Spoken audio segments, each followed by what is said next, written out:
Hello my dear friends, welcome to my YouTube channel. आज की इस क्लास में हम डिस्कस करेंगे कुछ इंपॉर्टेंट वर्ड, उनकी हिंदी मीनिंग और सिनोनिम्स के साथ में। अगर आप किसी भी एग्जाम की प्रिपरेशन कर रहे हो, गवर्नमेंट कॉम्पिटिटिव एग्जाम की, तो आपके लिए डेफिनेटली क्लास बहुत हेल्पफुल होगी। क्लास को एंड तक देखना, छोटी सी क्लास है।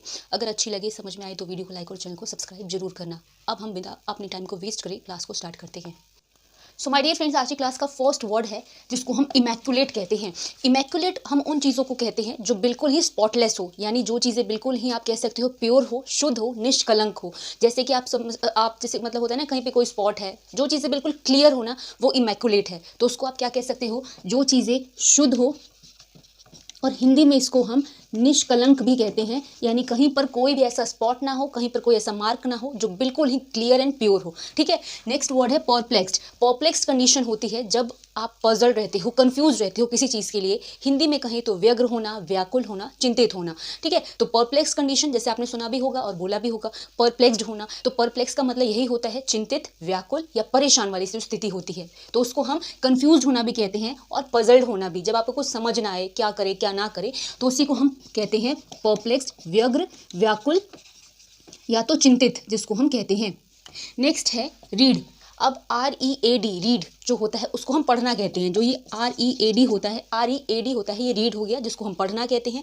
बट इसकी जो स्पेलिंग है REDE है। ठीक है। तो इस रीड का मतलब होता है किसी को भी कोई एडवाइस देना या कोई काउंसलिंग करना। जैसे आपने होता है ना कि किसी को कोई सलाह देना, काउंसलर होते हैं जो आपसे बातचीत करके किसी चीज़ का हल निकालते हैं। तो रीड का मतलब एडवाइस एंड काउंसिल है, जिसको हम क्या कहते हैं, कोई सलाह या कोई आप उसको अपना ओपिनियन दे रहे हैं। ठीक है, उसको कहते हैं। याद रखना स्पेलिंग में और READ में यही डिफरेंस है। नेक्स्ट है पोटेंसी।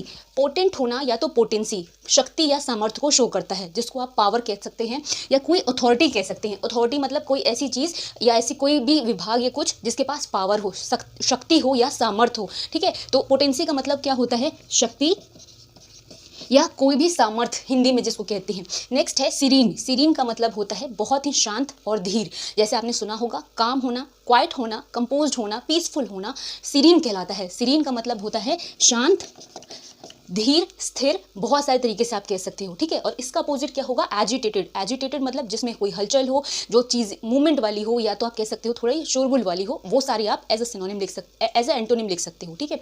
नेक्स्ट वर्ड है लेकोनिक। लेकोनिक का मतलब होता है संक्षिप्त में। जैसे आपने पेपर में पढ़ा होगा, आपको एग्जाम में आया होगा कि आंसर करो, ब्रीफ में आंसर करो, ब्रीफली आंसर करो, यानी छोटे में आपको जो चीज़ का आंसर करना हो, संक्षिप्त में, छोटे रूप में, तो लेकोनिक कहलाता है। ब्रीफ, कॉन्साइज या तो शॉर्ट कह सकते हो। ठीक है। एज अ सिनोनिम लेकोनिक की ब्रीफ, कॉन्साइज या शॉर्ट कह सकते हो, जिसको आप संक्षिप्त कहते हैं हिंदी में, या तो छोटे रूप में कह सकते हैं। ठीक है। नेक्स्ट देखो गाइल। गाइल का मतलब होता है जो चीट करे, जो डिसिटफुल हो, जो कनिंग हो, जो क्राफ्टी हो, यानी जो धोखेबाज हो, जो मतलब आप कह सकते हो जो बदमाश हो, छल करे, उसको हम गाइल कहते हैं। इसका अपोजिट इनोसेंट होता है, यानी जो भोला भाला हो, सीधा साधा हो। तो गाइल का मतलब क्या होता है, धोखा या छल।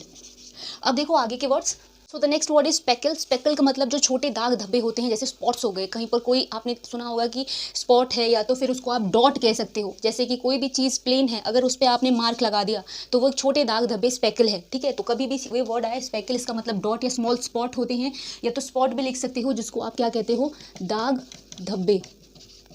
नेक्स्ट वर्ड है मिसहैप। अब आपने सुना होगा कि ये मिसहैपनिंग हो गई। मिसहैप का मतलब कोई दुर्भाग्य या तो कोई ऐसी घटना जो दुखद हो, उसको कहते हैं इल लक भी कहते हैं, मिसफॉर्च्यून भी कहते हैं, या कोई भी एक्सीडेंट भी कह सकते हैं। यानी कोई भी ऐसी मिसहैपनिंग, कोई भी ऐसी दुर्घटना मिसहैप कहलाता है। ठीक है।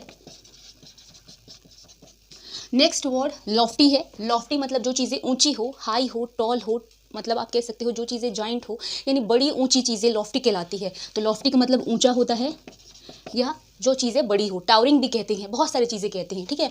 नेक्स्ट है कीन। कीन मतलब जो तीव्र हो, शार्प होना, स्ट्रॉन्ग होना, कीन कहलाता है। ठीक है। कीन मतलब बोलते हैं कीन साइटेड, यानी उसकी नज़रें बहुत तेज़ हैं। तो कीन का मतलब शार्प एंड स्ट्रॉन्ग भी बोल सकते हो। जो चीज़ें तीव्र हो या जो चीज़ें तेज हो, वो कीन कहलाती है। नेक्स्ट है कॉन्स्पिरेसी। एंड कॉन्स्पिरेसी सबसे मोस्ट कॉमन वर्ड है। कॉन्स्पायर करना, कॉन्स्पिरेसी यानी किसी के खिलाफ षड्यंत्र को हम बोलते हैं, जिसको आप प्लॉटिंग करना, कोई ऐसी प्लान बनाना, कोई स्कीम बनाना कह सकते हो। कॉन्स्पायर वर्ड, कॉन्स्पिरेसी वर्ड, सबका मतलब क्या होता है? षड्यंत्र होता है। जैसे आपने सुना होगा कि कोई प्लान बना रहा है आपके खिलाफ में, या आप किसी के लिए बना रहे हो, कोई प्लानिंग, कोई स्कीम, कोई प्लॉट, ये सारे एज अ सिनोनिम आप लिख सकते हो। नेक्स्ट है हैस्टी। हैस्टी उन लोगों के लिए होते हैं जो काफ़ी उतावले होते हैं। स्पीडी बोल सकते हो, रैश बोल सकते हो। बहुत ज़्यादा उतावला होना, बहुत ज़्यादा तेज में कोई भी काम कर देना, वो क्या कहलाता है? हैस्टी। नेक्स्ट है इम्पीच। इम्पीच वर्ड आपने सुना होगा, जैसे आपने कॉन्स्टिट्यूशन पढ़ा होगा तो इम्पीचमेंट प्रोसेस भी पढ़ी होगी। इम्पीचमेंट मतलब अभियोग कहते हैं। किसी को भी आप जब इंडिक्ट या इम्प्यूट करते हैं, यानी किसी को भी आरोप लगाते हैं या तो किसी को दोष लगाते हैं, उसको हटाने के लिए, करने के लिए, तो इम्पीच करना कहते हैं। तो किसी पर भी दोषारोपण करना क्या कहलाता है? इम्पीच कहलाता है। जैसे इम्पीचमेंट प्रोसेस आपने कॉन्स्टिट्यूशन में तो पढ़ा ही होगा, जब आप इसकी तैयारी कर रहे हो तो इम्पीचमेंट भी पढ़ा होगा। तो इम्पीच मतलब अभियोग या दोषारोपण होता है। इंडिक्ट या तो आप कह सकते हो किसी को भी इम्प्यूट करना, एक्यूज करना, ब्लेम करना, नॉर्मल भाषा में कह सकते हो। अब देखो आगे के word. Dear friends, next word है इंडोलेंट। इंडोलेंट हम उन लोगों के लिए कहते हैं जो लेजी हो, आलसी हो, सुस्त हो। याद कर सकते हो, जो कभी डोले ना, कोई काम ना करे, इंडोलेंट है। लेजी, स्लॉथफुल, इनएक्टिव, डल, बहुत सारे वर्ड्स हैं जिसको आप एज अ सिनोनिम रिप्लेस करोगे। और इंडोलेंट का मतलब जो काफ़ी आलसी हो या तो जो काफ़ी सुस्त हो, वो होते हैं।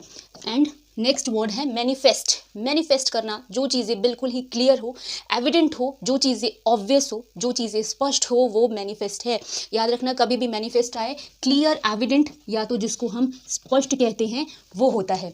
नेक्स्ट है ऑब्स्ट्रीपेरिस। ऑब्स्ट्रीपेरिस का मतलब जो चीज़ें मतलब हलचल वाली हो, शोरगुल वाली हो, नॉइजी हो, क्लैमरस हो, वो होती है। ऑब्स्ट्रीपेरिस का सीधा मतलब होता है हल्ला या तो कोलाहल से।